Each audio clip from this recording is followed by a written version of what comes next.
So they built big, bigger, bigger, until... Ah, now I get it. A superlative is a superword, one with the most value out of two or more words. Like... loud! Louder! Loudest! That's right. Or another example, good, Better? Best! Hey, we can't all be the best. That's not exactly true. Whilst Anya and Harita realised they couldn't both have the biggest towers, they realised they could still both be best friends. Just like us. Yay!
Hello and thanks for joining us for the midday news.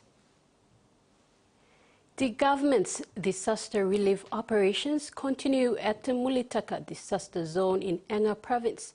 It is being led by the PNG Defence Force with support from the Enga Provincial Disaster Management Committee and the International Humanitarian and Development Partner Organization. Minister for Defense Dr. Billy Joseph, when giving an update on the exercise, said food and household items have been distributed to over 1,200 households from 2 different care centers established in the area with support from the International Organization for Immigration. Based on recommendations by the Enga Provincial Disaster Management Committee, the search and rescue of dead bodies ceased Saturday, June 8, 2024, at the end of a 14-day window period of search and rescue due to public health risk and the potential for occurrence of new landslides as the soil structure there remains unstable. The unrecovered bodies, estimated to be around 80 people, will be declared as missing persons, and the landslide area will be designated as a mass burial site with monuments to be erected. According to the assessment and findings by the New Zealand Geotech and PNG GeoHazard teams, the disaster zone has been declared unsafe for settlement and recommended for immediate evacuation of all residents from the high-risk areas, as indicated by the Prime Minister during his visit to the disaster site recently. The national government will assist with the rebuilding and reconstruction efforts, including the resettlement of people affected by the disaster. This process started over the weekend with the Enga provincial government and the NDC team on the ground engaging with clans and tribal leaders to discuss land-related issues to acquire land for the resettlement exercise. The coordination and management of the relocation exercise will commence as soon as a land is identified. A Mulitaka Restoration Authority is expected to be created. The National Disaster Coordination Team and PNG Defence Force, as well as the Department of Works, will continue to provide all necessary support. Freddie Moe, TVWAN News. The Pangu Party parliamentary wing has resolved to dismiss the 12 MPs who defected to the opposition. Additionally, the party has confirmed that the party leader and Prime Minister James Marape and Deputy Leader and Deputy Prime Minister John Rosso will maintain their positions. The Pangu Party parliamentary wing, under the leadership of Prime Minister James Marape, has resolved to dismiss the 12 MPs who have defected to the opposition. This resolution was made during the Pangu caucus at Parliament recently. The meeting was attended by Pangu MPs, including 4 of the defected Pangu MPs, including Finsafen MP Rainbow Paita, Mosby Northwest MP Loya Boy Samuel, Goilala MP Casimiro Aya, and Lagay MP Amos Akem.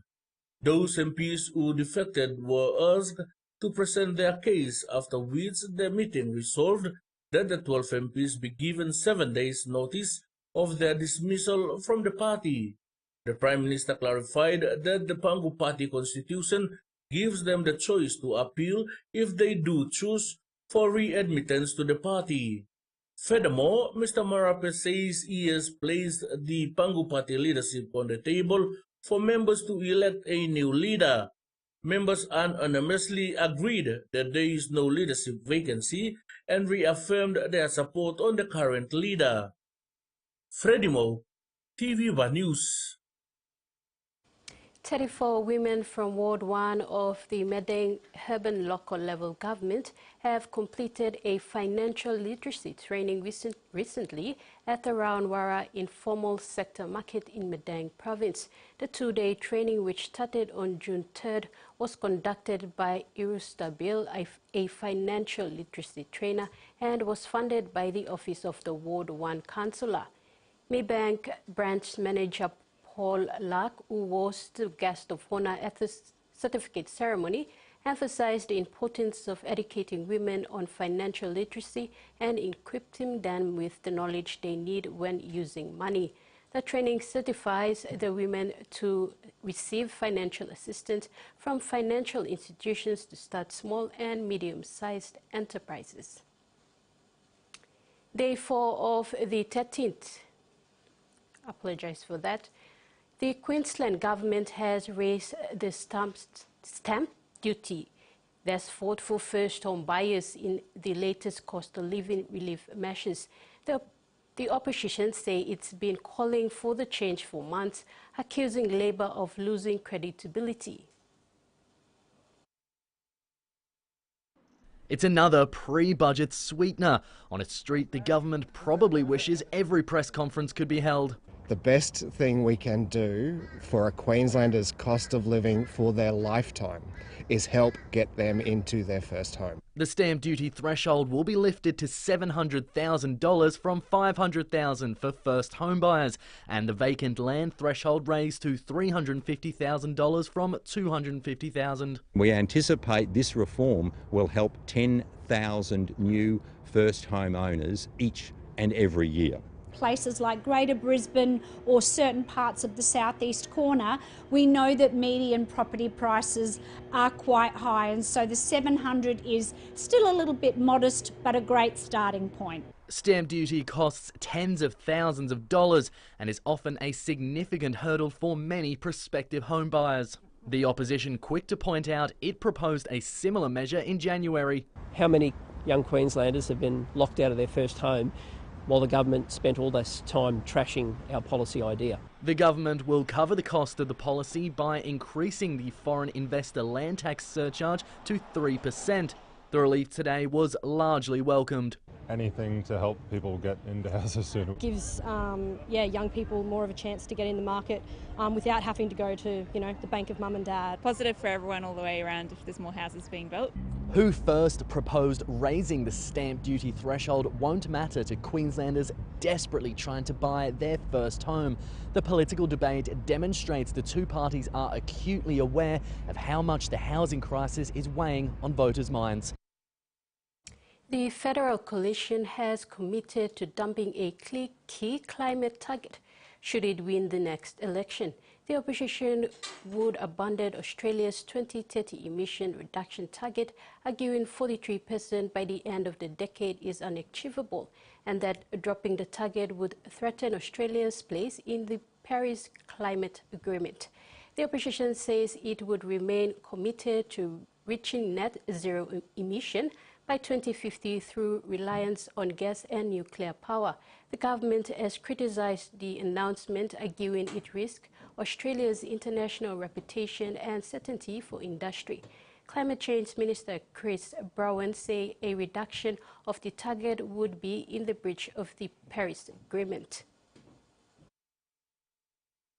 Dutton's a real risk to the Australian economy in the Australian energy system. We agree on some things. We agree the next election will be a referendum on energy policy. We agree that energy policy is economic policy. But when Peter Dutton is so intent on a fantasy nuclear unicorn, he is risking not only Australia's emissions reductions targets, which he is trashing, but he's also very much risking job-creating investment in Australia.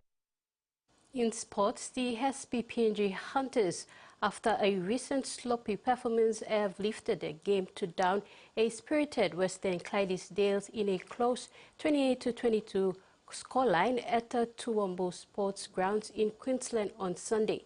This is a much-needed win for the Hunters, as this brings back confidence into the team as they high the top 10 spot.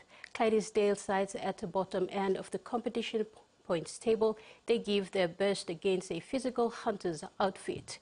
Hunters proved the better side, leading at half-time 24-10. Here are the match highlights. It gets to the way, Benji caught, there he is! The milestone man. The Hunters, they go on the attack to the right-hand side. Gets it out, solo one. Hey, he's got numbers on the inside. Will he need it? Gets it back to his centre partner. Colo, he's got numbers. Looks to pass. He'll do it all himself. The number 9 runs half the field to score. And this lead, Judah Rimbu, he's dangerous in this part of the ground. Junior Ropp, oh, he's been sensational in the second 40. Rimbu from dummy half, he loves a barge over try, the number 9. Get to Sonny Wabo, who gets the ball. You hear the siren in the background, and it will be the visitors, the PNG Hunters. And that ends our news update. Do join us tonight at 6 for the main bulletin. Bye now.